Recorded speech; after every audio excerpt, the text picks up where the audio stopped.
मुझे एक बात बताओ, अगर आप जिससे प्यार करते हो, जिसको आप बेपनाह चाहते हो, वो ऑलरेडी किसी और के साथ हो, खुश हो, उसके बच्चे की माँ बनने वाली हो, तो क्या आप तब भी उतना ही प्यार करोगे या फिर आपका प्यार थोड़ा-सा डगमगा जाए? आपको भी ये सवाल का आंसर जानना है तो आपको ये ड्रामा देखना पड़ेगा। Hello guys, welcome back on my YouTube channel. मैं एक इमोशनल स्टोरी को लेके आई हूँ, जहाँ पर ड्रामे का मेल हुसैन अपने प्यार को वापस पाकर उसे दोबारा चीयर अप करता है।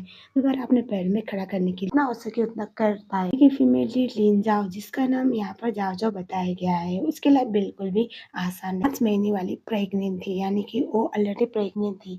उसका बॉयफ्रेंड गुसाओ, जो इस ड्रामे में दूसरा मेल लीड है, वो कभी भी उसका ढंग से ख्याल नहीं करता था और लिन जाओ को हमेशा प्रॉब्लम झेलनी पड़ती थी। एक अमीर फैमिली को बिलोंग करने के बावजूद भी वो इस घर में एक नौकरानी वाली लाइफ जी रही थी।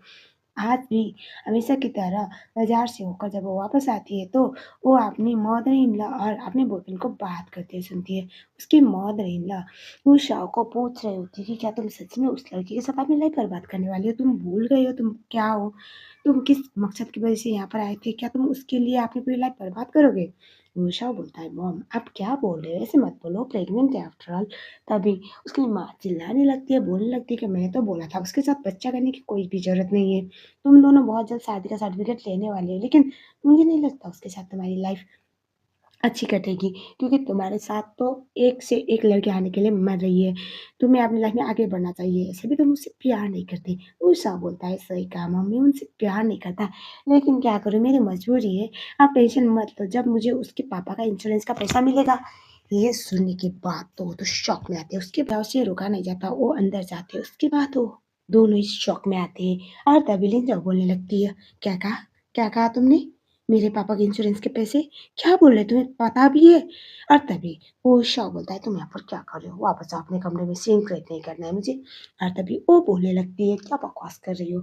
तुम मुझसे प्यार नहीं करते, हम दोनों एक दूसरे के साथ पिछले 3 साल से, मैं तुम्हारे बच्चे की माँ बनने वाली हूँ, हम दोनों मैरिज सर्टिफिकेट लेने वाले हैं अगले महीने, और तुम अब जाके ये बोल रहे हो? क्या तुम मुझसे प्यार नहीं करते? तुम सिर्फ ड्रामा कर रहे थे मुझसे प्यार करने का? बोलता है, अगर मैं हाँ बोलूँ तो क्या? इसमें गलत क्या है? तुम्हारे साथ ऐसा क्या है? तुम्हारे साथ रहकर मुझे क्या फ़ायदा मिलेगा? जो मैं तुम्हारे साथ सच में शादी करूँगा या प्यार करूँगा? इतनी बोरिंग, और तुम इतनी जल्दी प्रेग्नेंट भी हो गई सुनने के बाद। हिंजा को काफ़ी ज़्यादा ह्यूमिलेटिंग फ़ील होता है, काफ़ी बुरा लगता है, वो रोने लगती है, उससे चिल्लाने लगती है, उसे कॉन्फ्रॉन्ट करती है, उसके साथ इतना बड़ा धोखा करने के बाद रिंदा बोलती है कि तुम्हारी माँ और पापा का जो इंश्योरेंस का पैसा है वो मिले, उसके बाद तो हम तुम्हें मुँह भी ना लगाएँ। इसलिए हमारा प्लान ये था कि अगर वो पैसे मिले उसके बाद हम यहाँ से जाने वाले थे, लेकिन तुम तो वो भी नहीं दे रहे हो और उल्टा मेरे बेटे का अच्छा फ्यूचर डिज़र्व करता है। वो एक ब्राइट स्टूडेंट है, वो चिल्लाने लगती है कि पिछले 3 साल से मैंने तुम्हारे लिए इतने सैक्रिफाइसेज़ किए, अपने करियर को रोक दिया, मैंने तुम्हारे लिए, तुम्हारा प्यार पाने के लिए मैंने सब कुछ पीछे किया ताकि तुम आगे बढ़ सको, और जब तुम पोज़ीशन में पहुँच गए तो तुम मेरे लिए मैं ही बोझ बन रही हो, बोलकर रोने लगती है। और तभी वो बोलता है, हाँ तो क्या, अब मुझे तुम्हारे पापा का इंश्योरेंस काट दो, मुझे वो पैसा चाहिए और तुम कहीं भी बाहर में जाओ, बोलकर धक्का देता है, वो गिर जाती है। उसके बाद वो दोबारा उठती है, अपने पापा का इंश्योरेंस का पैसा वाला कार्ड बचाने की ट्राई करती है, लेकिन वो उसे धक्का ही देता है, उसके पेट पे जोर से लगा, वो गिर जाती है और मेरा बच्चा प्लीज हेल्प मी बोल के चिल्लाने लगती है। चौथा या 5वां माला था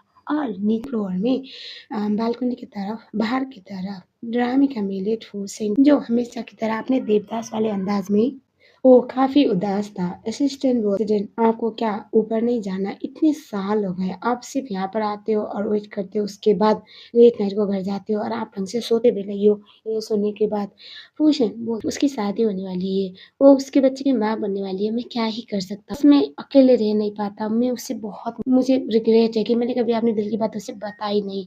ऐसा वो बोलता है, तभी उसका असिस्टेंट उसके लिए काफ़ी बुरा फ़ील कर रहा था, क्योंकि उसका प्रेसिडेंट तो अमर का बहुत बड़ा दीवाना था, रो रहा होता है। तभी दिखाया जाता है अचानक से उस वाले फ्लोर से एक काँच गिरती है। अब इनको समझ में आता है कुछ तो बात है। उसके बाद ये लोग भाग के ऊपर की तरफ जाने लगते हैं। निंजा खून से लथपथ थी, हेल्प माँग रही थी, कोई हेल्प कर नहीं रहा होता है और तभी हमें दिखाया जाता है वहाँ पे ये लोग क्रैश होते हैं। हमारा बंदा अंदर चला जाता है, जिस बात की वजह से इनकी मुलाकात हो ही नहीं पाती, और अंदर जब ये लोग पहुँचते हैं तो लिंजा वहाँ ऑलमोस्ट बेहोश होने वाली थी। फूशिन पहुँचता है, उसके बाद वो लिंजा को उठाने की ट्राई करता है, लेकिन जिस हालत में थी समझ में आता है अभी ज़रूरी मेडिकल इमरजेंसी का था।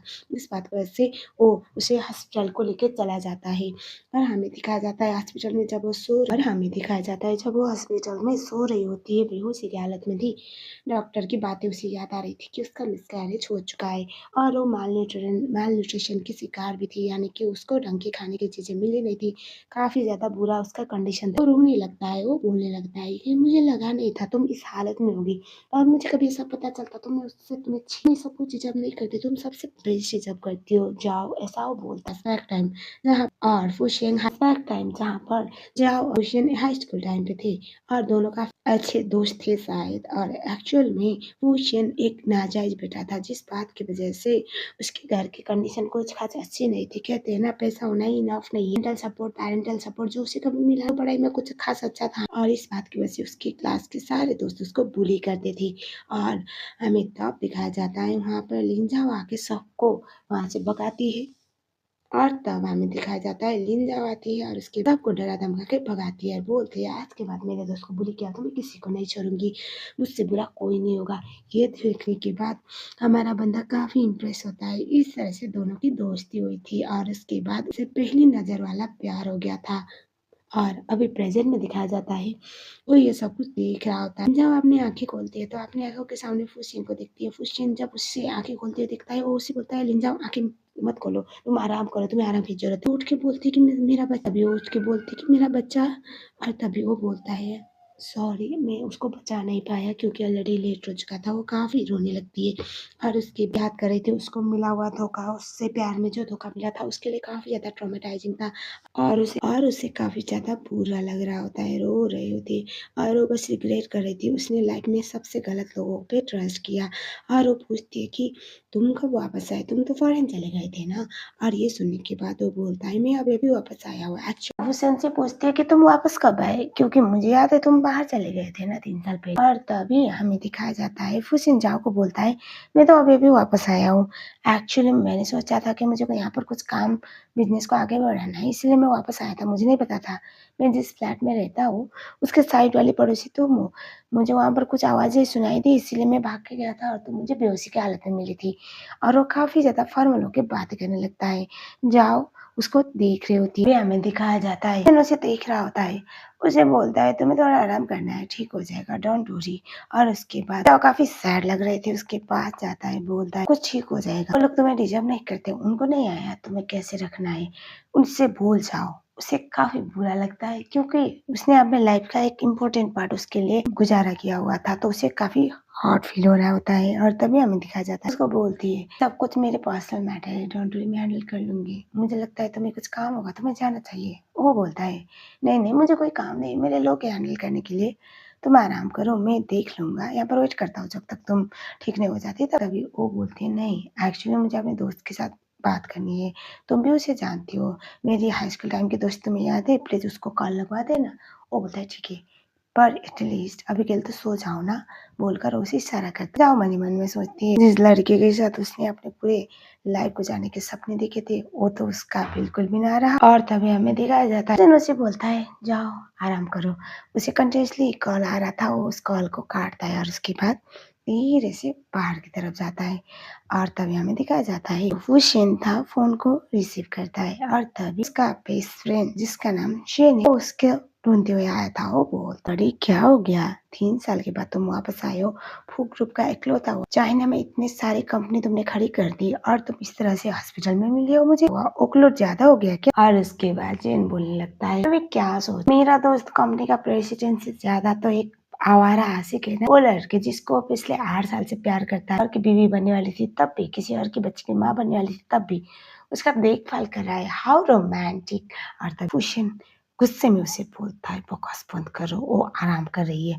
और तभी वो बोलता है, अरे अरे मैं मजाक नहीं कर रहा हूँ, मैं सच्ची में, तुम्हारे अंदर इतनी ज्यादा प्यार है उसके लिए तो तुम बता क्यों नहीं देती कि तुम उसको इतना चाहते हो। तभी हमें दिखाया जाता है, फुशियन बोलता है, वो आराम करे फिर बता। और तभी हमें दिखाया जाता है, जिन बोलता है फुशियन को, भाई तुम कब उसको अपने दिल की बात बताओगे? फुशियन बोलता है, उसे अभी वक्त चाहिए, वो अभी अभी रिकवर हो, लेटर टेक सम टाइम। वो बोलता है, उसको टाइम देते देते ना ऑलरेडी 8 साल बीत चुका है, 3 साल तो ऑलरेडी किसी और के साथ, तुम्हारे लिए सही वक्त है। उसे किसी कंधे की जरूरत है, किसी सहारे की जरूरत है, तो उसका सहारा बनो, उसका दिल जीतो। बड़ी और तभी वो बोलता है मुझे कोई जल्दबाजी नहीं है। वो बोलता है अगर जल्दबाजी ना हो ना तो कोई और आके फिर से उसे लेके चला जाएगा। जब तक तुम बताओगे नहीं किसको पता चलेगा कि तुम उसको इतना प्यार करते हो। और तभी फुशिन जिन को बोलता है मेरी बात सुनो, मैंने डिसाइड किया हुआ है कि मैं डोमेस्टिक मार्केट को देखूंगा। वो ग्रुप का प्रेसिडेंट अब चाइना में रहेगा। ये सुनने का तो बोलता है क्या बकवास कर रहे हो, तुम फॉरेन अफेयर हैंडल करते थे और मैं बचे हुए इंटरनल चीजें हैंडल करता था, क्या तुम चाइना में रह के सब कुछ काम करोगे, वो भी एक लड़के के लिए। वो बोलता है वो लड़की नहीं मेरी सब कुछ है। ये सुनने का तो बोलता है ठीक है बाबा कोई बात नहीं, मैं तुम्हें कैसे रोक सकता हूँ। और तो अभी वो अचानक से अपने पॉकेट से चॉकलेट निकाल कर मुंह पे डालता है। नॉर्मली उसने अभी स्मोकिंग, उसका दोस्त बोलता है भाई तुम कब से सब कुछ खाने लगे, तुम्हें तो स्मोकिंग पसंद थी ना, अचानक से तुम स्वीट लेने लगे। वो बोलता है क्योंकि जाओ को स्मोकिंग करने वाले लोग पसंद नहीं, अगर मैं उसके आसपास रहने वाला हूँ तो मुझे स्मोकिंग को बाय बाय तो बोलना पड़ेगा। ये सुनने का तो बोलता है लगता है हमारा प्रेसिडेंट प्यार में पागल हो गया है, पता नहीं कैसी बेकी बेकी बातें कर रहा है। ऐसा वो बोलने लगता है। और तभी हमें दिखाया जाता है सन जब अंदर जाता है तो जाओ अभी भी सो रही थी, उसको कपड़ा उड़ा देता है। और उसके बाद वो शिनजाओ को बोलता है पहले मैं अब तुम्हारे काबिल ना हूँ लेकिन तुम टेंशन बताए मैं तुम्हारे लायक नहीं, मुझे पता है आज मैं शायद तुम्हारे लायक ना हूँ, आज हम दोनों एक दूसरे के लिए ना बने हो, लेकिन टेंशन मैं तुम्हें उस मुकाम तक पहुंचाऊंगा जो हमेशा तुम डिजर्व, और उसके बाद मैं तुम्हें अपने दिल की बात बताऊंगा। अब राइज होने का टाइम वापस आ चुका है, जाओ बीजेटी ऐसा बोलता है, स्माइल करता है। और उसके बाद सीन कहीं पर काटा जाता है। 2 हफ्ते हो गए, जाओ फाइनली रिकवर हो गई। रिकवर मीन्स फिजिकली तो she was recover but yes mentally वो आप थोड़ी देर करके रिकवर दिखाया जाता है। फुशिन जाओ को छोड़ने के लिए घर तक आता है, ऐसे भी उसने तो उसके साइड वाला फ्लैट ही लिया हुआ था। जाओ उसने देखभाल और मदद करने के लिए थैंक यू बोलती है। जाओ उसको बोलती है तुमने मेरी इतनी मदद की, अगर तुम्हें कभी किसी मदद की जरूरत हो तो जस्ट लेट मी नो।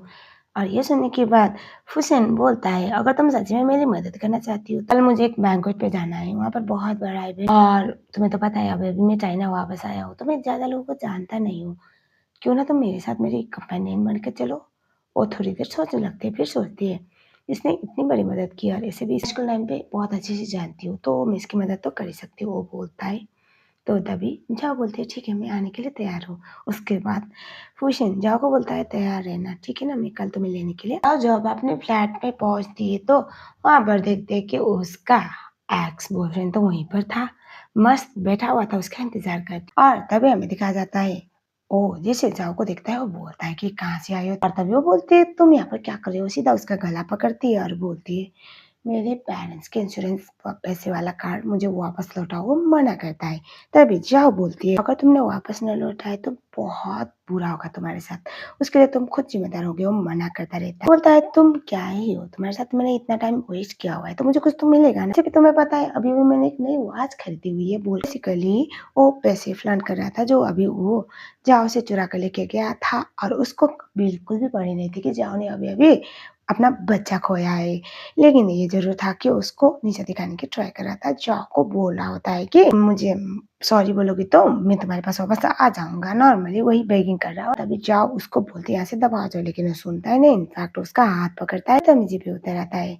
और तभी हमें दिखाया जाता है वहाँ पर फुशियन आता है, उसका हाथ मरोड़ता है। उसके बाद वो बोलता है उसने यहाँ से जाने के लिए बोला तो तुम सुन नहीं, बड़े लीचर आदमी हो। और तभी एक्स बोलता है कौन हो तुम, यहाँ पर क्या कर रहे हो। ओह अब मैं समझा, तुम पिछले 2 हफ्ते से कहाँ हो, मैं सोच रहा था अपने नए बॉयफ्रेंड, मुझे नहीं लगा था कि तुम ऐसी लड़की हो, मैंने छोड़ दिया तो तुम मरी पड़ी थी किसी लड़की को पाने के लिए तो तुमने एक लड़की को हायर कर दिया। भूषण बोलता है जाओ को मेरे वकास बंद करो ठीक है ना, अगर मैं तुम्हारा हाथ मरोड़ सकता हूँ तो दोबारा ना मैं गर्दन भी मरोड़ सकता हूँ, और मैं कुछ सोचूंगा नहीं इससे पहले, गेट लॉस्ट। इसने बोला यहाँ से जाओ तो उसको वहां से दफा करवाता है। ये भी तुम्हें छोड़ देगा जब उसका मन भरेगा जैसे मैंने तुम्हें छोड़ा था। तभी हमें दिखाया जाता है फुजिन बोलता है देखो तुम्हारा बात अलग है भाई, क्योंकि तुम बहुत बड़े बेवकूफ हो, मैं ऑनर अगर मैं जाओ के साथ होता हूँ तो, ऐसा वो बोलता है। और उसके बाद जाओ अंदर जाती है। वो तो डर गया कि अरे उसने कुछ ज्यादा नहीं बोल दिया क्या इमोशन में भाई, अरे उसके हाथ के सामान लेके उसके मुंह पे फेंक के बोलते हैं गेट्स लास्ट वरना दोबारा मैं पुलिस बुलाऊंगी। और उसके बाद वो अंदर चली जाती है। तभी दोनों में तो तुम्हें में हो ही रही होती है, जाओ वापस आती है और उसके बाद फूको अंदर लेके चली जाती है। उसके मुंह पे दरवाजा बंद होता है और वो चिल्लाता रह जाता है कि मैं कंपनी का डायरेक्टर बन चुका हूँ, मैं तुम्हें रास्ते पे लेके आऊंगा। और तभी हमें दिखाया जाता है अंदर जाने के बाद दोनों थोड़ी देर शॉक में, क्योंकि इन दोनों ने इमरजेंसी में एक दूसरे का हाथ पकड़ा हुआ था। और तभी हमें दिखाया जाता है जो था उसको बोलता है डोंट वरी ये तुम्हें परेशान नहीं करेगा। वो बोलते हैं नहीं कोई बात नहीं तुमने मेरी मदद की उसके लिए थैंक यू। उसके बाद अपना काम खत्म करके जब वापस आती है तो देखती है वहाँ पर ढेर सारा नाश्ता जो उसके फेवरेट्स थे वहाँ पर रेडी था। उसे अजीब लगता है और तभी वहाँ पर चीज़ पे वो नहीं वो सब कुछ लिख के छोड़ा हुआ था। उसके दोस्त के साथ वो बात करते-करते बाहर आ रही थी कि तुम्हें याद है एक लड़का जो हमारे साथ रहा करता था, वो वापस आ गया है और उसने मेरी मदद की। ये सुनने का तो उसकी दोस्त उसको प्रेज़ कर रही थी कि एटलीस्ट कोई तो है जो तुम्हें जेन्युइनली हेल्प कर रहा है, वरना तुम्हारे साथ जो था वो तो एक नंबर का गधा था।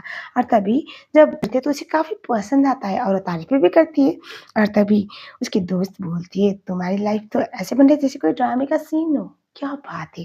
ओह! दोस्त जिसको तुम पहले जानती हो तुम्हारे घर के साइड पर ही शिफ्ट हुआ है, कोई मूवी जैसी नहीं है। तभी वो बोलती है, "बकवास बंद करो, मैं वो नहीं हूँ जो पहले थी। मैं बिल्कुल तबाह हो चुकी हूँ। मेरी लाइफ़ बिल्कुल भी ऐसे नहीं मैं किसी के साथ अपनी लाइफ़ को इमेजिन करूँ। ऐसे भी मुझे प्यार-व्यार पे बिल्कुल भी भरोसा नहीं है।" उसके बाद तभी दरवाज़ा नॉक-नॉक होता है। दरवाज़ा जब खोलती है तो वो देखती है एक कुरियर पर्सन आया था। ये बोलकर फूशियन ने आपके लिए ऑर्डर किया हुआ है तो आप इसको ट्राई कर लो। और तब ये देखने के बाद वो उस बॉक्स को खोलती है। काफ़ी प्यारा वहाँ पर एक स्वेच्छा नोट लिखा हुआ था फूशियन ये देखकर ज़्यादा शॉक में आती है। उसके बाद वो बाहर की तरफ आती है तो वो देखती है फूशियन था। फूशियन उसके पास आता है और वो बोलता है मेरे पास 2-3 ऑप्शन थे मैंने तुम्हें इसी ड्रेस पे इमेजिन किया। तुम्हें ड्रेस कैसा लगा?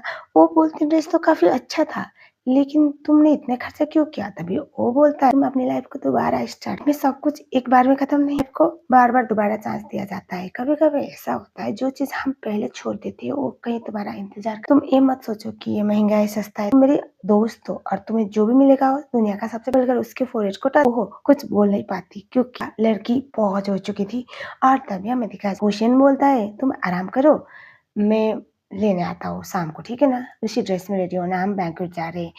ये सुनने के बाद वो बोलते ठीक है, उसके बाद वो अंदर की तरफ से दरवाज़ा बंद करती है, उसके बाद अचानक से उसको काफ़ी ज़्यादा हार्ट बीट तेज़ हो रही थी, जैसे पहली बार किसी की अच्छी बातें सुनकर उसके स्टमक में बटरफ्लाई दौड़ रहे हो और हमें दिखाया जाता है फूशन भी आज मन की बातें इस तरह से बोलकर काफ़ी ज़्यादा अच्छा फ़ील कर रहा है। जाओ बड़ी प्यारी लग रही थी, दोनों बैंक्वेट पे चले जाते हैं और सब लोग ये बोल रहे थे कि फूशन के साथ ये लड़की कौन है? काफ़ी प्यारी लग रही है। और हमें दिखा किचन पे पहुँचने के बाद बोलता है मुझे कुछ काम है तो 5 मिनट तुम यहाँ पर लोगों से का माहौल देखो क्योंकि उसे पता है जियाओ ने अपने 3 साल को किस तरह से बर्बाद किया है।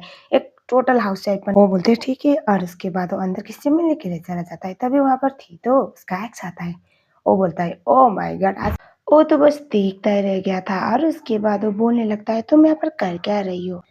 आज तक तो तुम कभी भी ऐसी बड़ी पार्टीज़ में आए नहीं थे और अचानक से आज तुम्हारा मन आ गया यहाँ पर आने के लिए। वो पूछने लगती है ये कौन है? तभी वो बोलता है ये मेरी एक्स है। एक्चुअली ये ना बहुत खराब लड़की है, इसका कैरेक्टर अच्छा नहीं है। नथिंग मोर देन अ प्रोस्टिट्यूट ये सुनने के बाद जाओ शॉक में आती है। उसे नहीं पता था कि ये बंदा इतना घटिया है जो इसको इस तरह से इंसल्ट करेगा। वो बोलती है पर मुझे कोई सीन क्रिएट नहीं करना गेट लॉस्ट फ्रॉम हियर वो मानता ही नहीं है। वो उस पे गुस्सा निकालने लगता है और उसके बाद उसके साथ बदतमीज़ी करने लगता है और तभी हमें दिखाया जाता है तभी वहाँ पर फेंग आता है और उसके बाद वो आके उसको पीट देता है और उसके बाद हमें दिखाया जाता है एक्स बोलता है तुम यहाँ पर क्या कर रहे हो? सुनने के बाद वो बोलता है हिम्मत कैसे मैंने तुम्हें लास्ट टाइम जो पीटा था उससे इनफ नहीं था क्या? फिर से तुम आगे दोबारा जाओगे परेशान करने के लिए? एक्स बोलता है तुम इतनी ज़्यादा डेस्परेट हो रहे हो लड़की के लिए कि मेरी यूज़ की हुई लड़की तुम्हें मिली है और तुम उसको इस तरह से कर रहे हो ये डिज़र्व नहीं करती और तभी उसको पीट देता है। उसे बोलता है यहाँ से दफ़ा हो जाओ और हमें दिखाया जाता है तब हमारी जाओ नहीं चाहती थी कि कोई सीन क्रिएट हो इस बात की वजह से वो बोलती है प्लीज़ यहाँ से चलो मुँह लगने का कोई फ़ायदा नहीं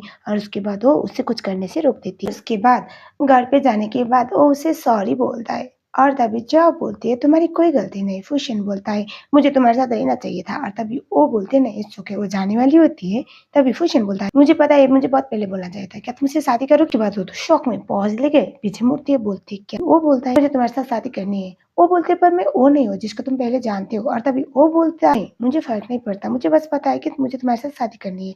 उसके बाद वो थोड़ी घबरा जाती है तो वो बोलती है दरअसल मेरे पेरेंट्स मुझे शादी करने के लिए फ़ोर्स कर रहे हैं और मुझे बहुत जल्द से जल्द शादी करनी होगी। वो किसी न किसी से मेरी शादी करवा दो तुम बेटर डिज़र्व करती हो जाओ। तुम्हारे साथ जो भी हो उसमें तुम्हारी कोई भी गलती नहीं है। इट डज़न्ट मीन कि तुम अपनी लाइफ़ पूरी तरह से बर्बाद करो। प्रेशर मत लो, मैं तुम्हें फ़ोर्स नहीं कर रहा, मैं तुम्हें रिक्वेस्ट को तुम दोबारा एक और बार चांस देखो। ऐसा हो सकता है कि तुम्हें इस बार कुछ अच्छा मिले, तुम डिज़र्व करती हो। ओह! कुछ बोलती उससे पहले वो बोलता है अगर तुम्हें ऐसा लगे कि मैं भी तुम्हारे एक्स हस्बैंड की तरह हूँ, मुझे छोड़ सकती हो, तो मेरी सारी प्रॉपर्टी लेके जा सकती हो, लेकिन प्लीज़ मुझे एक चांस दो। तुम बहुत कुछ डिज़र्व करते हो, जो मुझे तुम्हारे साथ रहकर तुम्हें प्रोवाइड करना है। मुझे बुरा लगता है तुम्हें ऐसे। तभी वो सोच ही नहीं पाती, वो बोलता है लाइफ को एक और बार चांस देके देखो। हो सकता है इस बार जिसको तुम चांस दे रहे हो वो अच्छा हो।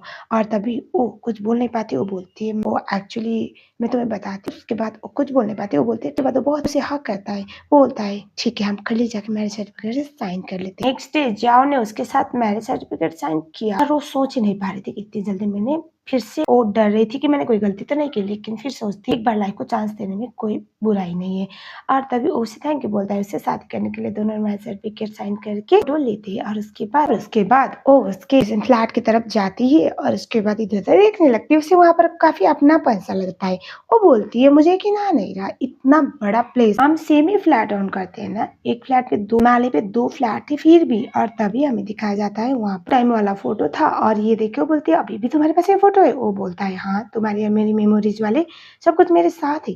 और तभी वो चलने वाली थी, वो गिर जाती है, वो दोनों काफी क्लोज होती है और हमारा बंदा क्लोज था कि उसे किस कर देता है। उसके बाद हमें दिखाया जाता है जाओ, पहले तो रुकती नहीं लेकिन बाद में वो भी चढ़ती है और बोलती है वो आई एम सॉरी सॉरी मेरा पैर फिसल गया। जाओ अपने फ्लैट पे जाके सामान पैक करती है और फुशियन के साथ वाले मोमेंट याद आते हैं। वो खुद ही शर्मा रही थी और बाद में सोचती है मैं बस ज्यादा उम्मीद करे, मुझे इतना नहीं सोचना है। और तभी हमें दिखाया जाता है वो अपने पेरेंट्स की फोटो देखती है और उसके बाद उसको उसके पेरेंट्स याद आ रहे थे और वो अपने पेरेंट्स की फोटो को देखकर बोलते हैं कि आई होप मैं अब खुश रह पाऊँ, मैं ट्राई करूंगी सब कुछ अच्छा करने। आप लोग मेरे साथ नहीं है मम्मा पापा, आई मिस यू। और तभी हमें दिखाया जाता है अब वो फ्लैट पे जाती है और तभी उसे बुलाता है और उसके बाद वो बोलता है तुम सामान रख लो गेस्ट रूम, सामान रख लो बेडरूम में। और तभी वो बोलती है मैं क्या गेस्ट रूम में सो सकती हूँ।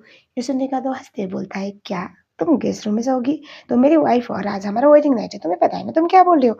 वो बोलती ऐसी बात नहीं है, एक्चुअली इतनी जल्दी सब कुछ होने की वजह से ना मैं कुछ भी प्रोसेस नहीं कर पा रही, तुम टेंशन मतलब मैं ज्यादा टाइम नहीं लूंगी। और तभी वो उसको कैसे और बोलता है कोई बात नहीं वाइफी, तुम आराम से रह सकती हो और मैं तुम्हें किसी भी चीज के लिए फोर्स नहीं करूंगा, टेक केयर ऑफ योरसेल्फ, ऐसा वो बोलता है और वो खुश होती है। उसके बाद वो अंदर की तरफ चली जाती है। उसके बाद हमें दिखाया जाता है जब वो सुबह उठती है वो देखती है फूशियन किचन में खाना बना रहा था और तभी उसको पीछे शक करके बोलती है मैं हेल्प कर दूं। तभी वो बोलता है नहीं वाइफी, तुम तो अभी अभी मेरी वाइफ बनी हो तो तुम किचन के काम क्यों करोगी, तुमने जितना करना था लाइफ में स्ट्रगल कर लिया, अब तुम बस ऐश करोगी मेरी रानी बनकर। वो बोलता है चलो चलो अभी बैठो। और उसके बाद वो बोलता है मैं तुम्हारे लिए ऑलरेडी यहाँ पर हूँ अवेलेबल, ठीक है 24/7 तुम्हारा हाउस हस्बैंड और तुम अपनी लाइफ में आगे बढ़ोगी। ऐसा बोलकर वो बोलता है तुम आराम करो, मैं कुछ लेके आता तुम्हारे खाने के लिए। और उसके बाद वो वहाँ पर उसे देखने लगती है और उस टाइम पे उसके लिए खाना बना रहा होता है और वो अपने मन ही मन में बोल रहा था कि तुम्हारे इतने साल के जो भी मेहनत है उसको जाया होने नहीं देने वाला, तुम अब स्ट्रगल बिल्कुल भी नहीं करोगे, तुमने बहुत कुछ सहा है।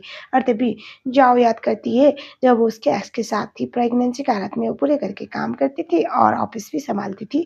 और तभी जब वो एक दिन साफ सफाई कर रही थी तो उसने कचरा किया था, जब उसने कोशिश किया था कि कचरा ना करे तो उल्टा उसने सुना दिया था। अभी प्रेजेंट में वही सब कुछ वो याद कर रही थी और उसे काफी ज्यादा बुरा लग रहा था, लेकिन वो सोचती है कि मुझे अब अपने पास्ट को भूलना पड़ेगा। और उसके बाद हमें दिखाया हमारा बंदा उसके लिए खाना बना के आता है, बोलता है चलो टेस्ट कर लो वाइफी। और तभी वो टेस्ट भी करती है, काफी पसंद आता है। वो बोलती है इतना टेस्टी खाना तो मैंने कभी खाया ही नहीं। और तभी वो बोलता है मैंने स्पेशली तुम्हारे लिए ये कब। तभी वो बोलता है एक्चुअली जब मैं फॉरेन में था ना मैंने सोचा था कि मैं अपनी वाइफ के लिए बनाऊंगा, इसलिए मैंने सेफ से सब कुछ सीखा हुआ था। वो हंसती, इसके बाद वो सारा खाना सफा चट करती इसको ऑफिस में छोड़ने के लिए आता है। फुशियन को जाओ बाय बोलती है, तभी वो बोलता है जाओ जाओ। तभी वो बोलती क्या, तभी वो उसको बोलता है हम दोनों हस्बैंड वाइफ, मैं ज्यादा तुमसे उम्मीद नहीं कर सकता, लेकिन एक बात बताओ क्या मैं गुड बाय किस पे रिजर्व नहीं करता क्या, मैं स्मोकिंग करता था तो आप जाओ जाओ के आसपास रहने के लिए उसने स्मोकिंग क्विट किया हुआ था और वो हमेशा कुछ ऐसा खाता रहता था ताकि उसको स्मेल ना आए, चॉकलेट खाता है। और उसके बाद वो बोलता है चलो गुड बाय किस करो। वो उसके गाल पे किस करने वाली थी, वो लिप्स का आगे करता है और किस करता है और उसके बाद बोलता है ओके सॉरी लेकिन बाय। और वो बाहर निकल के बाय बोलती है, वो बोलता है वाइफी मुझे मिस करते रहना ठीक है ना बाय बोलकर वो उससे बोलता है मैं शाम को लेने आऊंगा। और तभी जाओ काफी खुश थी और अच्छे मूड में ऑफिस के अंदर जाती है और उसके सारे दोस्त उसके अंदर आए वो चेंजेस को देख रहे होते। जाओ जब ऑफिस में पहुंचती है तो उसे पता चलता है उसके कंपनी में नया डायरेक्टर आज से आने वाला है और तभी हमें दिखाया जाता है पर उसका मैनेजर आता है और उसके बाद सबको नए डायरेक्टर से इंट्रोड्यूस करवाता है। जॉ शॉक में आती है क्योंकि ये तो उसका एक्स बॉयफ्रेंड ही था और उसके बाद वो अपना मुँह छुपाती है और सबको इंट्रोड्यूस करवाते-करवाते वो बंदा आता है और उसके बाद वो जॉ को बोलता है ये आपका नया डायरेक्टर है। तो आज के बाद सब कुछ तुम उसी को रिपोर्ट करोगे और मैं तुम्हें उसकी सेक्रेटरी बना दूँगा। ये सुनने के बाद जॉ का मूड खराब होता है, वो शक्ल छुपा रहा होता ही रही होती है और तभी हमें दिखाया जाता है उसका एक्स बोलता है उसके बाद वो सबके सामने कुछ नहीं बोलता, वो बस ये बोलता है कि मेरी सेक्रेटरी बनने वाली हो तो तुम मुझे 10 मिनट के अंदर मेरे ऑफिस में रिपोर्ट करो, ठीक है ना? ऐसा बोल के अंदर चला जाता है। जॉ का मूड खराब तो हो रहा था लेकिन सोचती है ऑलरेडी मैं लाइफ में आगे बढ़ चुकी हूँ तो मुझे इसके होने या ना होने से कुछ फ़र्क पड़ना नहीं चाहिए। ऐसे भी कंपनी का बॉस है ना तो लेट मी हैंडल और उसके बाद उसके अंदर कमरे में चली जाती है। यहाँ पर उसका इंतजार कर रहा था, बोलता है मैं तुम्हें बहुत मिस किया, तुम एक्सपेक्ट नहीं कर रही थी ना मैं यहाँ पर हूँ, मैंने तुम्हें बोला था मैं डायरेक्टर बन चुका हूँ तो मैं बन के आओ। वही सुनेगा तो बोलती कि डायरेक्टर साहब आपने कुछ काम की वजह से बुलाया या फिर ऐसे ही बकवास करने के लिए? और तभी वो बोलता है जाओ तुम्हें पता है इनिंग कितनी बकवास है, कितनी बोरिंग है, ऑलरेडी मैं बहुत रिग्रेट कर रहा हूँ उसके साथ रहकर। और तभी वो बोलती है क्यों रिग्रेट कर रहे हो? आफ्टर ऑल तुम्हें डायरेक्टर का पोजीशन तो उसी के साथ सौ के मिला है ना। और तभी वो बोलता है मैं तुम्हें कुछ भी देने के लिए तैयार हूँ, मेरे पास वापस आ जाओ, ऐसे भी तुम मेरा बहुत ख्याल रखती थी। ये सुनने के बाद वो हंसने लगती है और बोलते कि तुमने मुझे समझ के क्या रखा है, मैं तुम्हारी कोई बेबी सिटर हूँ जो तुम्हारा ख्याल रखने के लिए वापस आ जाओ। भूल गए तुमने मेरे साथ क्या किया था? तुम्हारी वजह से मैंने अपने बच्चे को खोया, मेरे आपने लाइफ को 3 साल मैंने बर्बाद किया तुम्हारे लिए और अब तुम्हें लगता है कि मैं तुम्हारे पास वापस आऊँगी? हरगिज़ नहीं। और तभी वो बोलता है नौटंकी मत करो, मैं तुम्हें बोल रहा हूँ ना मेरे पास वापस आ जाओ, तो इतनी नौटंकी करने की क्या ज़रूरत है? मुझे पता है तुम आज भी मुझसे प्यार करते हो, डेस्परेट हो मेरा वैलिडेशन और अटेंशन पाने के लिए, then you should come back ना। और तभी वो उससे बोलती है अगर दोबारा ये सब कुछ बकवास किया तो मैं डायरेक्टर नहीं बोलूँगी लेकिन तुम्हारे मुँह पे तमाचा ज़रूर मारूँगी। और तभी वो वहाँ से ये बोलकर जाने वाली थी कि अगर दोबारा काम हो तो वही बुलाना डायरेक्टर, लेकिन वो उसका पुलिस वाला कार दिखा के बोलता है क्या तुम्हें ये भी नहीं चाहिए? और ये उसी के पेरेंट्स के इंश्योरेंस पैसे वाला कार था। वो बोलती है मुझे वापस लौटाओ, लेकिन वो देने से मना करता है। और तभी वो बोलता है अगर तुम्हें अपने मम्मा वाला कार वापस चाहिए तो तुम्हें मेरी बात माननी होगी। वो बोलती है क्या? वो बोलता है एक काम करो तुम मेरी लवर बन जाओ। तभी वो बोलती है अगर मैं मना करूँ तो? वो बोलता है तो तुम रास्ते में भटकती शक्ल करोगी और कभी भी मैं तुम्हारा जीना हराम कर दूँगी। वो बोलती है सपने में भी नहीं। और तभी वो बोलता है क्या लगता है तुम्हारा वो आशिक तुम्हें आके बचा लेगा? वो कुछ नहीं है, तुम्हें पता है मैं कंपनी का डायरेक्टर हूँ। इसके बाद लो ग्रुप के साथ हमारा बहुत बड़ा डील होने उसके बाद तो ये कंपनी बहुत आगे बढ़ेगी और मैं लो ग्रुप के भी बन जाऊँ। वो लड़का कुछ नहीं सिर्फ अच्छी शक्ल के अलावा उसके पास कुछ नहीं है जो तुम्हें दे सके। मैं अभी भी बता रहा हूँ मेरे पास। वो बोलती है हरगिज़ भी नहीं।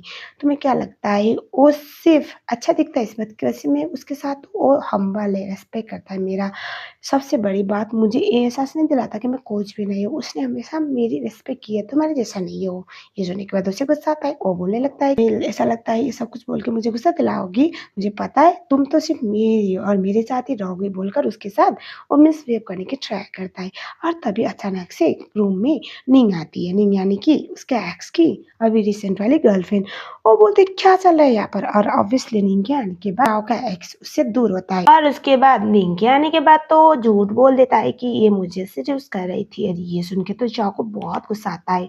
उसके बाद वो बोलती है बहुत अच्छा हुआ तुमने मुझे छोड़ दिया, एटलीस्ट मुझे तुम्हारी असलियत पता है कि तुम किस तरह के घटिया टाइप के इंसान हो और आज के बाद मुझे परेशान मत करना। नींद उसको स्लट सिम करने की ट्राई करती है, जाओ ये बोल देती है इसको यहीं पर रखो, ठीक है ना, इसको बांध के रखो क्योंकि ये भूल जाता है कि इस कारण मेरा सब कुछ खत्म हो चुका है और ऐसे भी तुम्हें मेरे छोटे चीज पकड़ने में इतना मजा आता है तो यू जस्ट हैव हिम बोलकर चली जाती है। बाद में दिखाया जाता है डांटे लगते तो उसको मना ही लेता है और तब पता चलता है वो नींद जो थी जाओ के एक्स को अपने पापा के पावर और पोजीशन और पैसे के बलबूते पे अपने पास और हमें दिखाया जाता है जाओ को जब ट्यूशन कॉल करता है तो वो थोड़ा ऑफ थी, वो उसे बता देती है क्या हुआ था कि उसका जो एक्स है उसके ऑफिस में आया हुआ है उसका डायरेक्टर बन के। वो बोलता है कोई प्रॉब्लम है? वो बोलते हैं नहीं मैं हैंडल कर लूंगी। उसके बाद हमें दिखाया जाता है और हमें दिखाया जाता है कुशन अपने असिस्टेंट के साथ होता है और वो एक बॉक्स गिफ्ट का पकड़ के बैठा हुआ था और तभी हमें दिखाया जाता है उसका असिस्टेंट बोलता है बस हम यहाँ पर एक नई ज्वेलरी कंपनी खोलने वाले हैं और एक शोरूम रेडी किया जा रहा है तो हम एक नई डिजाइनर को हायर करने का सोच रहे हैं तो किसको हायर करें जो ज्वेलरी डिजाइनिंग में अच्छी हो? वो बोलता है मेरी वाइफ है ना। और तभी वो बोलता है आपकी वाइफ प्रेसिडेंट। तभी फ्लैशबैक था जहाँ पर जो फूशिन था उसने देखा हुआ था जाओ जाओ काफ़ी अच्छे डिज़ाइन किया करती थी ज्वेलरी के, और उसने बोला था एक दिन मैं डिज़ाइनर बनूँगी तो मैं तुम्हें अपनी असिस्टेंट रखूँगी।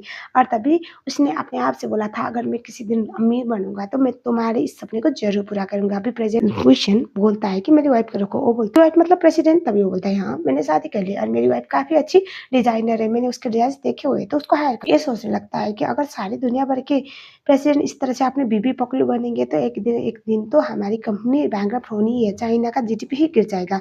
उसके बाद वो बाहर की तरफ जाता है। उसका दोस्त आता है और तभी भी वो ब्लश कर ही रहा होता है और दोस्त बोलता है मुझे नहीं पता था तुम उसको पाने के बाद इस तरह से पागल हो जाओगे, तुम भूल गए तुम कंपनी के सीईओ हो। तभी वो बोलता है मैंने जो काम बोला था वो किया तुमने? वो बोलता है मैंने किया। और उसकी काफ़ी बुरी हालत 3 साल में उसने जन्म जैसी लाइफ झेली हुई है। आई होप तुम उसको खुश रखोगे, वो तो मुझे पता ही है। और तभी वो बोलता है हाँ, मुझे पता है मुझे उसको खुश रखना है और वो बताने की ज़रूरत नहीं है। और तभी हमें दिखाया जाता है फूशन उसको बोलता है एक काम जाओ जाओ को 24/7 देखने के लिए किसी को हायर करो, उसकी कंपनी में काम करने वाला पर्सन जो उसको प्रोटेक्ट करे। और तभी हमें दिखाया जाता है उसका दोस्त बोलता है ऐसे उसकी कंपनी में तुम जाना चाहोगे? हमें अभी भी उसकी कंपनी से ऑफर आ रहा है कि कॉर्पोरेशन किया जाए। वो बोलता है ठीक है देखते हैं। और तभी वो अपना सामान गिफ्ट वाला लेकर जाने वाला था। वो बोलता है मैं इतनी सारी बातें कर रहा हूँ, तुम कहाँ जा रहे हो? उसके सामने जाके अपनी बीवी को पकड़ना, अपने बीवी को पिक करने, बाय बोलकर वहां से चला जाता है। ये देखने के बाद उसका दोस्त हंसने लगता है। बाहर आने वाली थी फिर से उसके पीछे पीछे उसका एक्स आके बोलता है okay I am sorry sorry जो भी हो उस बात के लिए, नहीं मेरे पीछे पागल की तरह पड़ी है और एक काम करो गले में जो लिपस्टिक लगाए ना उसको मिटा दो। और तभी वो फिर से बोलने लगता है वो मेरे साथ चिपकती रहती है, डोंट वरी मैं तुम्हें खुश रखूंगा, प्लीज मेरे पास वापस आ जाओ। उसको मनाने लगता है। वो बोलती है जूठा खाने की आदत है मुझे नहीं है, मैंने ऑलरेडी तुम्हारे साथ अपना रिश्ता खत्म कर लिया तो दैट्स इट। और तभी वो उसको ये बोलने लगता है कि तुम्हें जो चाहिए वो मैं दे दूंगा। और तभी वो बोलती है मुझे अभी किसी भी चीज की बिल्कुल भी। और तभी हमें दिखा जाता है उसका हाथ पकड़ता है तो वहां पर फूशन आके उसको पीट देता है। और तभी से यहाँ पर और तुम्हारी हिम्मत कैसे इस कंपनी के डायरेक्टर को पीटने की, तुम्हारी औकात क्या है? और तभी वो बोल पति हूँ और आफ्टर ऑल मेरी बीवी को कोई परेशान करेगा कोई लुच्छा लफंगा तो मैं उसको सिखाऊंगा ही, मैं तो वही कर रहा हूँ मिस्टर डायरेक्टर। और तभी वो बोलता है तुम हो कौन, तुम्हारे पास क्या ही है जो तुम जाओ को दे सकती हो, अच्छी शक्ल और अच्छी हाइट के अलावा मेरे पास पैसा है पावर है सब कुछ है। और तभी उसका गला पकड़ के बोलता है मैं जाओ दे सकता हूँ वो प्यार दे सकता हूँ जो तुम कभी दे ही नहीं पाए, तो आज के बाद मुझे अपने साथ बिल्कुल भी कंपेयर मत करना क्योंकि मैं वो नहीं हूँ जो तुम अपने आप को दे रहती हो।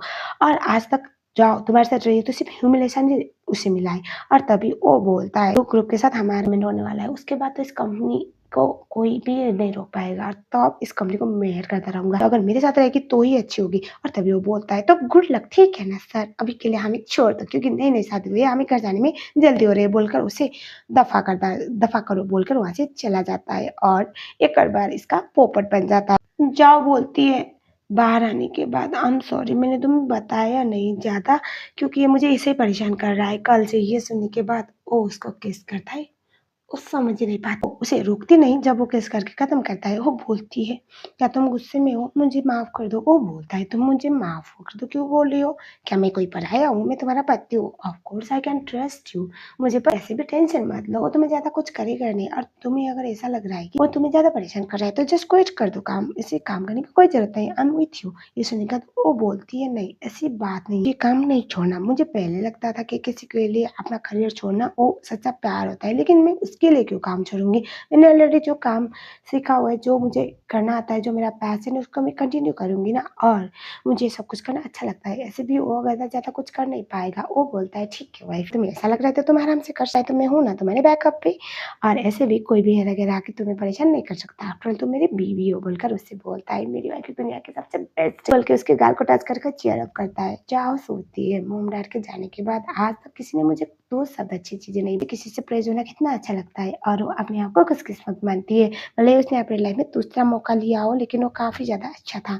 और तभी उसके पेट में दौड़ने लगती है जो आवाज आ भी रहा होता है और तभी वो हंसते हुए बोलता है चलो वाइफी पहले कुछ खाते हैं। और उसके बाद एक रेस्टोरेंट पे लेके जाता है जो काफी प्यारा था, जाओ बोलती है इस रेस्टोरेंट में आने के लिए तो 1 महीने पहले बुक करना पड़ता है ना, और तभी वो बोलता है हाँ लेकिन तुम्हारे लिए मैंने कर लिया। और तभी वो बोलती है तुम बहुत लकी है ना, वो बोलता है नहीं मैं तुम्हारा हस्बैंड हूँ, तुमने मुझसे शादी करने के लिए हाँ बोला? वो बोलती है, तुम्हें ऐसे फ्लर्टी लाइन बोलने में में नहीं लगता? तुम कितनी अच्छी-अच्छी बातें करती हो। वो बोलता है, तुम दुनिया की सबसे अच्छी चीज़ें जब करती हो तो लाइफ में मैं लकी हूँ, ऐसा वो बोलता है। और उसके बाद जाओ जब बैठती है तो वहाँ पर फ्लावर का बुके आता है। वो बोलती है, फ्लावर का बुके? तभी वो अपने हाथ पे रखा हुआ रिंग का बॉक्स निकाल कर उसके कोठरी में बैठकर उसे रिंग दिखाता है, बोलता है, जाओ क्या तुम मुझसे शादी करोगी? ओ, हम दोनों ने तो मैरिज रजिस्टर कर लिया ना। वो बोलता है, वो फॉर्मेलिटी है और ये सब कुछ करना ज़रूरी है। हर लड़के उम्मीद करते हैं कि उसका लाइफ में उसको एक रोमांटिक सा डिनर डेट लगे और वहाँ अपने दिल की बात बोले, उसे बोले, क्या तुम मुझसे शादी करोगे? गुजल करे तो मैं वही कर रहा हूँ जो तुम्हारा सपना था और जो मैं हमेशा अपनी वाइफ के लिए करना चाहता था।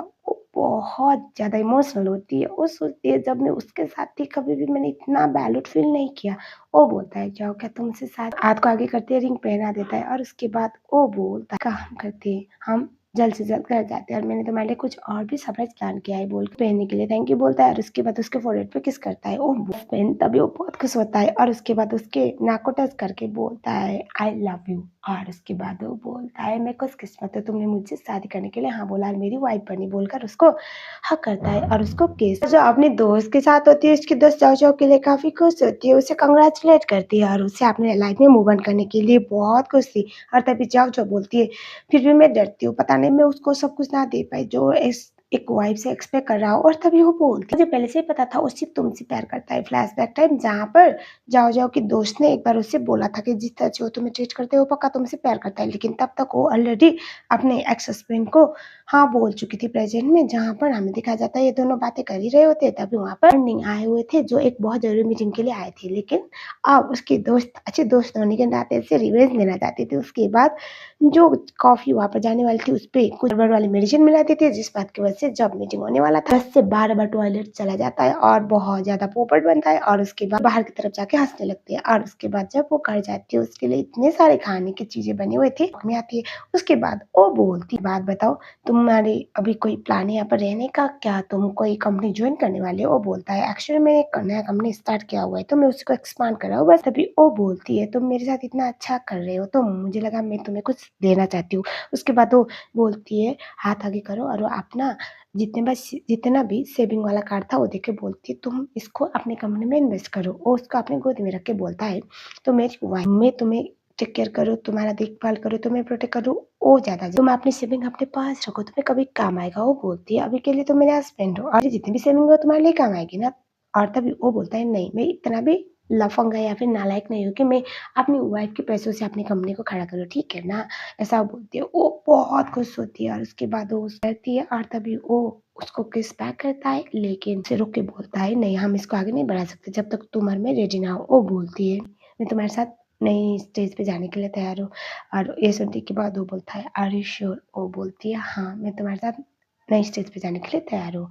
दोनों एक दूसरे के साथ इंटीमेट नाइट स्पेंड कर लेते हैं और हमें दिखाया जाता है सुबह वाला सीन जहाँ पर जाओ को देख रहा होता है, काफ़ी ज़्यादा खुश था और वो उसको देख के बड़े प्यार से बोल रहा था, पता है मैंने कितने टाइम से इस वक़्त का इंतज़ार किया, हमेशा ये सोचा था कि मैं तुम्हारे साथ रहूँगा।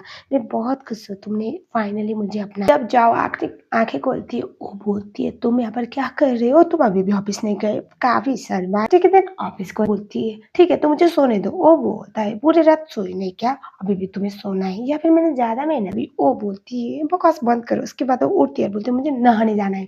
उसके बाद वो लड़खड़ाती हुई जाती है। वो हँसते हुए जाने के बाद वो उसको बड़े प्यार से देख रहा था, कभी उसके कमर पे हाथ लगा रहा था, कभी उसको बोलती है, बचपना बंद करो। और तभी उसके गले पे जो लव बर्ड्स थे उसको इशारा करते हुए बोलता है, मेरे कारनामे। और तभी वो अपने लव बर्ड्स को ढकती है। वो बोलती है, चाइल्डिश हरकतें करना बंद करोगे? वो बोलता है, अपनी बीवी के सामने कोई एज मैटर करता है क्या? और उसके बाद वो हँसने लगती है और दोनों फ्रेश होते हैं। और उसके बाद कुछ देर बाद जाओ उसके गोदी में सो कर अपना बुक दिखाती है, बोलती है, तुम्हें पता है इसमें मैंने बहुत सारे ज्वेलरी डिजाइन कोरे हुए। बोलता है, मुझे पता तुम्हें पहले से जो डिजाइनिंग में काफी ज्यादा शौक था। ये सुनने के बाद वो बोलती है, करना भी था लेकिन एक टाइम के बाद मुझे अपनी फैमिली को सपोर्ट करनी और मैंने सब कुछ पीछे किया, अब मैं इसको दोबारा स्टार्ट करना चाहती हूँ। वो बोलता है, ठीक है मैं हूँ ना तुम्हारे साथ, आई एम योर ऑलवेज वैशन। को उसकी माँ कॉल करके बोलती है, एक बात बताओ, से कॉल करके बोलती है कि क्या तुम्हारी वाइफ प्रेग्नेंट है? ये सुन के तो बोलता है कि अभी-अभी तो हमारी शादी हुई है, क्या बात कर रही हो? वो बोली उसकी माँ बोलती है, "तो अब तक तुम कर क्या रही हो? तुम्हारी वाइफ वो लड़की जिसके साथ तुम इतना प्यार करते थे, उससे तुम्हें शादी किया हुआ है और अभी भी गुड न्यूज़ नहीं मिले ना, तो तुम ना पानी में डूब के मर जाओ।" और दोनों ही एम्बैरेस होते हैं। वो उसके इन-लॉज़ को मिलने के लिए लेके चला जाता है और जाओ-जाओ को उस घर में जितनी भी मिल रही थी, वो देख के जाओ-जाओ को शॉक में जाओ-जाओ की इनकी आंटी थी, जो उसके लिए माँ बराबर थी। और उसके बाद दोनों बात करने लगते हैं, उसकी तारीफ़ों के फूल बाँधने लगते हैं। जब फूशन देख रहा था तो आंटी बोलती है, "क्या देख रहे हो? जाके कुछ खाना बनाओ। दोनों औरतें बात कर रही हैं। मैंने तुम्हें क्या यही संस्कार दिए हैं? क्या सोचेगी मेरी बहू?" ये सुनने के बाद जाओ-जाओ तो शॉक में आती है। उसे समझ में आता है कि फूशन की इतनी अच्छाई के पीछे अच्छाइयाँ जितने भी हैं उसके पीछे उसकी आंटी है। वो बोलता है ठीक है आंटी, उसके बाद वो अंदर जाके कुछ बनाने लगता है। वो आंटी उसको वो एक प्यारा-सा पेंडेंट और नेकलेस और उसके बाद ढेर सारी ज्वेलरीज़ दिखा के बोलते हैं, "तुम्हें जो चाहिए ले लो।" वो बोलते हैं, "नहीं आंटी मैं नहीं ले सकती।"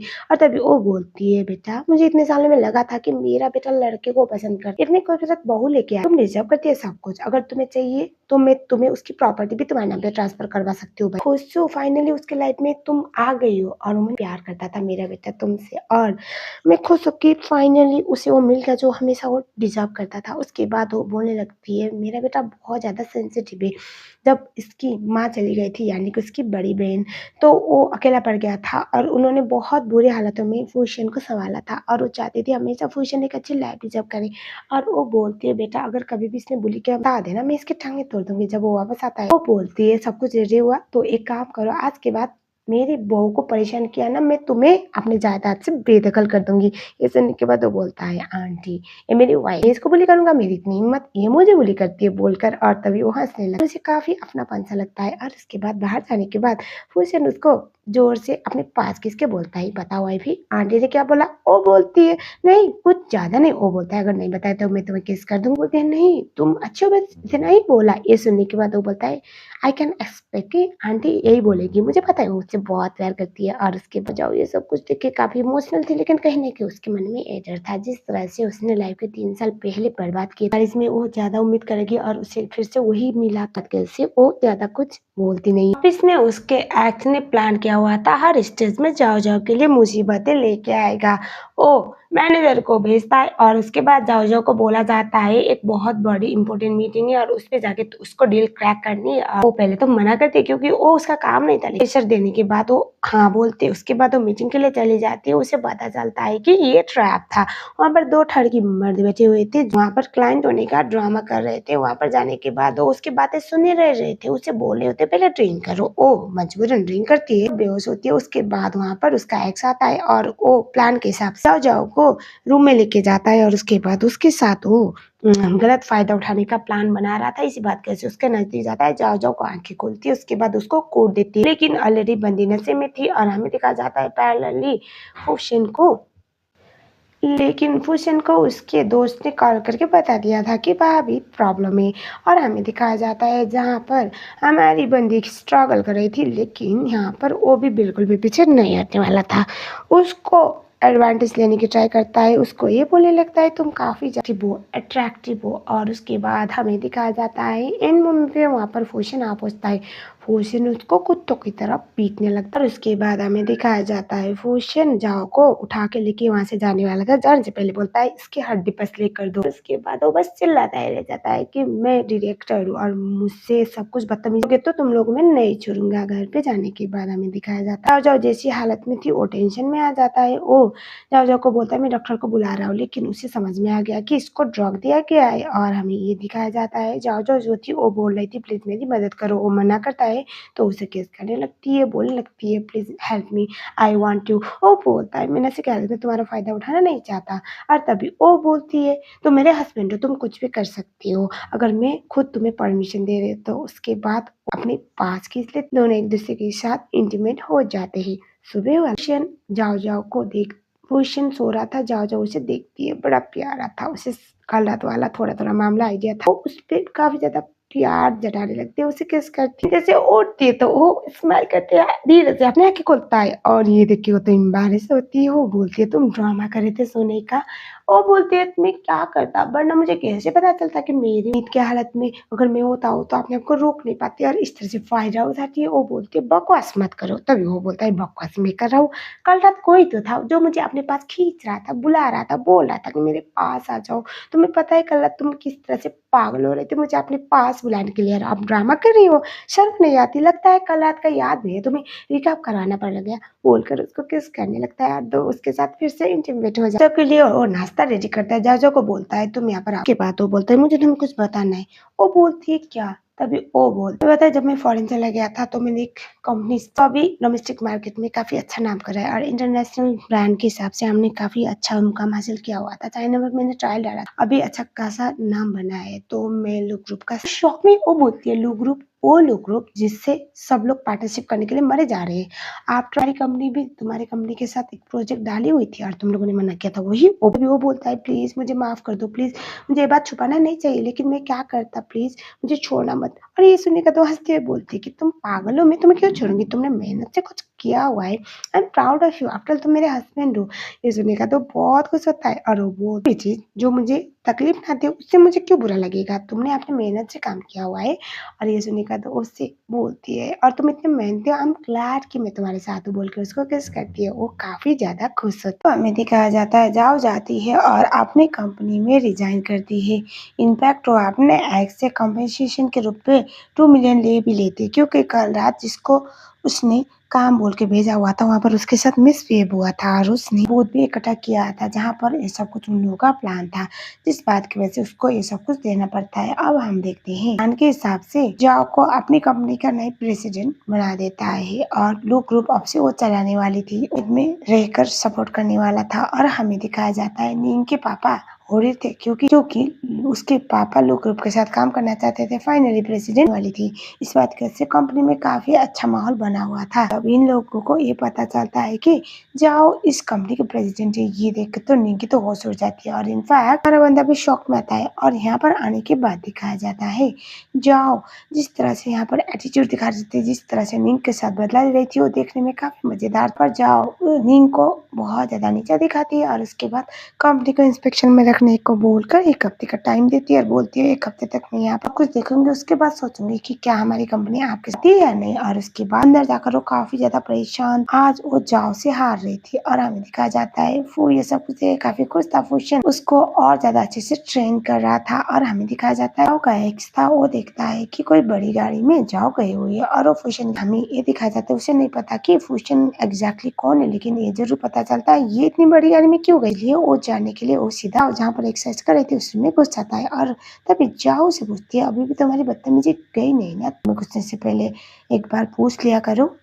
और हमें दिखाया जाता है जाओ उसको बिल्कुल भी भाव देती नहीं और तभी उसका एक्स ये बोलने लगता है तुम वो लड़की के लिए अभी भी इतना भाव दिखा रही हो और तभी वो बोलते यहाँ पर प्रेसिडेंट हूँ ना तो एक बार मुझसे बात करने से पहले सोचना तो पड़ेगा बोलकर वो वहां से चली जाती है। मीटिंग में भी वो निंग और अपने परफॉर्मेंस को लेकर काफी ज्यादा क्रिटिसाइज करती है और निंग के पापा के सामने कंडीशन रखती है कि अगर ये दोनों यहाँ पर किसी मेन पोजीशन में रहने वाली है तो मुझे सोचना पड़ेगा कि लोग ग्रुप क्या आपके साथ पार्टनरशिप करेगी या नहीं, जिस बात की वजह से पापा निंग को काफी ज्यादा डांटते हैं। निंग धीरे धीरे हार रही थी। बाद हमें दिखाया जाता है जाओ का एक्स को चाहता था कुछ भी करेगा कंपनी में ज्यादा स्ट्रिक्टली, इस बात की वजह से वो निंग के पास जाकर उसको मस्का लगाकर कुछ इंपोर्टेंट डॉक्यूमेंट बोलकर निंग के नाम पे जो 20% शेयर्स थे वो अपने नाम पे करवा लेता है और उसके बाद वो जाओ के सामने जाके बड़ा फ्लेक्स कर रहा था कि तुम तो बहुत रिग्रेट कर रही होगी क्योंकि मैं अभी बहुत आगे बढ़ चुका हूँ। और हमें दिखाया जाता है और पार्टी वाला सीन जहाँ पर जाओ काफी अच्छी दिख रही है। लू कॉर्पोरेशन के साथ इस कंपनी की आज फाइनल एग्रीमेंट होने वाली थी। जाओ जितनी प्रेटी लग रही थी वहाँ पर पहले तो वो उसे देखता ही रह जाता है और उसके बाद हमें दिखाया जाता है देख रहा था सोच रहा था ये कितनी प्रेटी कब से बनी, तभी वहाँ पर हमारा लू ग्रुप के हेड की तरफ पड़ता है। अचानक से अंदर फूशन आता है, फूशन को देखकर सब लोग शॉक में और उसके बाद फूशन अपने आप को इंट्रोड्यूस करता है और बोलता है जाओ मेरी वाइफ है और मैंने इतने टाइम से आप लोगों के पास मेरी वाइफ को भेजा था ताकि आप लोगों को मैं टेस्ट कर सकूं अगर आप लोगों की कंपनी के साथ मैं काम कर रहा हूँ तो आप लोग कितने लायक हो या नहीं। सुन के दोनों की हवा टाइट होती है और उसके बाद लोगों को पता चला अरे ये लड़का यही है जाओ का पति, उसको बहुत बड़ा झटका लगता है और जाओ जो थी वो यहाँ पर इन दोनों को एक्सपोज कर देती। इनफैक्ट निंग के पापा ही उसको अपने आपसे बेदखल कर देती है, आपने बेदखल करते हैं और उसके बाद यहाँ पर जाओ जो थी उन्हीं के सामने अपने एक्स की सारी करतूतें रख देती है कि तुम्हें धोखा देकर तुम्हारी स्टेट भी उसने अपने नाम पे कर दी। एट द एंड ऐसा होता है कि जो उसका एक्स था वो घुटने में बैठ के उसे माफ़ माँगने का ड्रामा करता है और तभी जाओ बोलती है तुमने मेरे सबसे ज़्यादा ट्रस्ट उठाया था, अब क्या लगता है कि मैं इतनी बेवकूफ़ हूँ जो मेरी बात पे आऊँगी बोलकर उसको बहुत ज़्यादा ह्यूमिलेट करती है, जिस तरह से उसको उस हालत में उसने जलील किया। और उसके बाद हमें दिखाया जाता है ड्रामे का आखिरी सीन जहाँ पर ये लोग एक पार्टी पे होते हैं जहाँ पर से पूछा जाता है कि तुम्हारा पहला प्यार कौन था और तुम उससे कब से प्यार करते हो? हाई स्कूल टाइम से। और वो मेरा पहला और आखिरी प्यार है और वो मेरी वाइफ है। ये सुन के वो शॉक में आती है, उसे काफ़ी अच्छा लगता है। पहले उसे रियलाइज़ होता है कि वो उससे कितना वो उससे जाकर हग करती है, किस करती है और उससे अपने प्यार का इज़हार करती है। और यहीं पर ड्रामा खत्म। आई होप आपको ये ड्रामा पसंद आया होगा। अगर आया है तो वीडियो को लाइक ज़रूर करना। अगर आप लोग मेरे चैनल में नए हो तो चैनल को भी सब्सक्राइब ज़रूर कर लेना। मैं आप लोगों से मिलूँगी ऐसे ही और मज़ेदार से ड्रामे के साथ। तब तक के लिए thank you so much for